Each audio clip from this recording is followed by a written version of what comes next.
Hello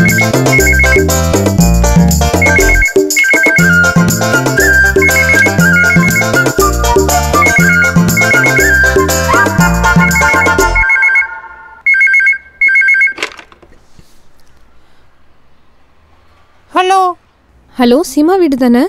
ஆமா, நீங்க யாரு? நீங்க யார் பேசுறது? சீமாவோட அக்காவா? இல்ல, சீமாவோட புருஷன் வீரப்பன். ஹலோ, சீமா தானே பேசுறது? இல்லடி, நாம் தமிழர் சீமான். தேவைப்பட்டா டிடிவி மாதிரி கூட பேசி வைடி போன. நீ போடி. என்ன போடின்னு சொல்றியா? நீ போடி பிச்சைக்காரி. உன்ன மாதிரி எத்தனை பேரை பார்த்திருப்பேன். நீ எல்லாம் நல்ல குடும்பத்துல பிறந்திருக்க மாட்டேடி. உன்னை பத்தி நல்லா தெரியுது. நான் மட்டும் நேர்ல வந்து போன வச்சுட்டு போடி. மானம் கட்டவளே. எவ்வளோ பேஸ் பண்ணி பேசியும் பொம்பளைன்னு சொல்லிக்கிட்டு இருக்கா. நாசமா போனவன். ஓ, ராங் நம்பரா அது?